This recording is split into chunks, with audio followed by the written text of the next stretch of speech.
चल पड़ी है राह बनकर तेरी मंजिलें ऊंचाई में। ये वादियां मुस्कुराएं डूब जा गहराई में। नदी झरने पहाड़ जंगल प्रकृति की नाव में। एहसास कर तू अब ठहर जा हिमालय की छाँव में, हिमालय की छाँव में। हिमालय सफेद चांदी की चादर पहने लाखों वर्षों से अडिग विश्व की सबसे ऊंची पर्वत श्रृंखलाओं का समूह जो हजारों किलोमीटर दूर तक फैली है। अपनी खूबसूरती के लिए विख्यात हिमालय प्राकृतिक सौंदर्य से भरपूर है। ग्लेशियरों, पहाड़ों, जंगलों, झरनों का एक भंडार जहां से कई सौ नदियों का उद्गम होता है। ये नदियां कल कल बहती ग्लेशियरों से पिघलकर ठंडे पानी की तीव्र जलधाराओं का रूप धारण कर लेती है, जिसका वेग देखते ही बनता है।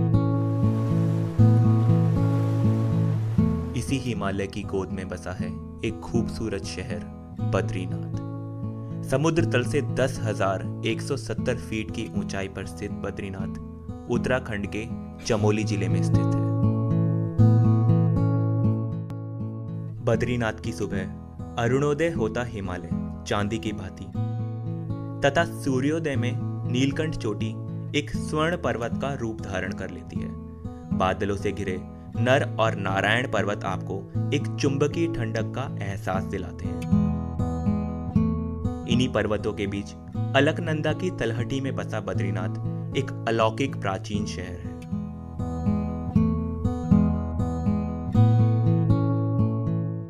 बद्रीनाथ हिंदुओं के 4 धामों में से एक धाम है। माना जाता है कि लाखों वर्ष पूर्व नर यानी मानव तथा नारायण अर्थात विष्णु भगवान ने यहाँ एक साथ तपस्या की थी। यहाँ स्थित विश्व प्रसिद्ध बद्रीनाथ धाम इसी का प्रतीक है। आदि गुरु शंकराचार्य ने भगवान विष्णु की प्राचीन मूर्ति को अलकनंदा से निकाल बद्रीनाथ धाम का पुनरुद्धार किया। बद्रीनाथ मंदिर को हिंदू तीर्थ स्थानों में विशेष स्थान प्राप्त है। बद्रीनाथ मंदिर साल में केवल 6 महीने खुलता है। मंदिर की सुंदरता व नक्काशी देखते ही बनती है। हर साल हजारों तीर्थयात्री आस्था के साथ बद्रीनाथ धाम आते हैं। मंदिर के पास शंकराचार्य मंदिर स्थित है, जो कि श्री आदि गुरु शंकराचार्य का प्रतीक है। यहाँ स्थित पंचधाराएं तथा पंचशिलाएं प्राचीन धार्मिक आस्थाओं का विवरण देती हैं। यहाँ का मुख्य आकर्षण यहाँ स्थित प्राचीन तप्त कुंड है। अलकनंदा के बर्फीले ठंडे पानी तथा 10 डिग्री से भी कम तापमान वाले बद्रीनाथ में प्राकृतिक गर्म पानी का स्रोत।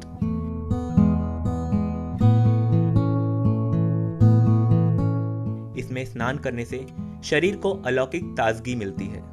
प्राचीन मान्यताओं के अनुसार इसमें स्नान करने से आत्मा का शुद्धिकरण होता है।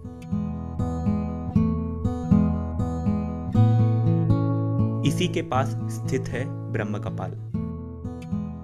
यह पिंडदान तथा तर्पण के लिए पूजनीय स्थान है। यहाँ आस्थावान लोग अपने पितरों तथा मृतकों की आत्मा की शांति के लिए पिंडदान करते हैं।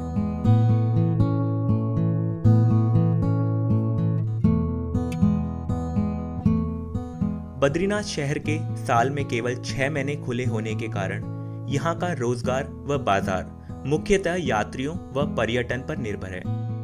यहाँ धार्मिक पुस्तकें, मूर्तियां, रत्नों, पूजा पाठ हेतु सामग्री व वस्तुओं की ज्यादा बिक्री होती है।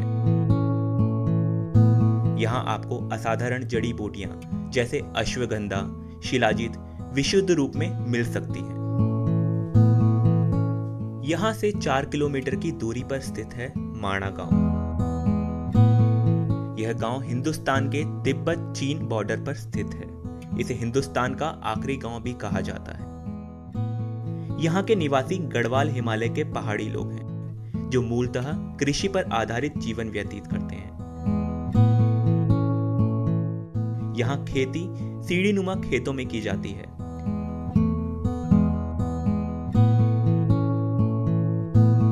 नाशपाती, टमाटर, अनार, विभिन्न प्रकार के पेड़ पौधे आपको स्वतः ही दिख जाते हैं। मिट्टी के घरों में रहने वाले पहाड़ी लोग मिट्टी के चूल्हों में ही अपना खाना पकाते हैं। गाय भैंस पालन को यहाँ विशेष दर्जा दिया गया है। यहाँ की गाय स्वतः ही पहाड़ी जंगलों में घास खाकर संध्या तक वापस लौट जाती है।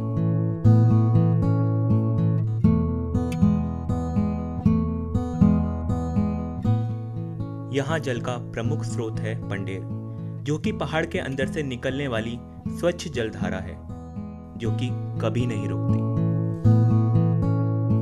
भेड़ पालन यहाँ के जीवन का एक अभिन्न अंग है, जिसे ऊन बनाने और मांस हेतु पाला जाता है। कठिन रास्तों व ऊंचे पहाड़ों से यहाँ महिलाएं घास व लकड़ी का इंतजाम करती हैं, जो कि अपने आप में सराहनीय है। माणा गांव का मुख्य आकर्षण गणेश गुफा और व्यास गुफा है। माना जाता है कि वेद व्यास ने व्यास गुफा में महाभारत की रचना की थी तथा श्री गणेश ने गणेश गुफा में महाभारत का लेखन किया था। माना यह भी जाता है कि महाभारत के युद्ध के पश्चात पांडवों ने इसी रास्ते स्वर्ग के लिए प्रस्थान किया था। माणा गांव के समीप ही सरस्वती धारा प्रभावित होती है। सरस्वती नदी का प्रवाह एक आश्चर्यजनक वेग से निकलता है, जिसे देख कोई भी मंत्रमुग्ध हो सकता है। एक विशाल गर्जना के साथ उद्गम होती सरस्वती। यह है एक अद्भुत शहर, जिसका वातावरण रोम रोम को शुद्ध कर देता है, जिसकी वादियां असल दुनिया दर्शाती हैं, जिसकी स्वच्छ अलकनंदा की धारा मन को ठंडक देती है, जिसकी नीलकंठ चोटी विराट रूप दिखाती है और प्रकृति की शक्ति दर्शाती है। सचमुच एक अनूठा शहर है बद्रीनाथ।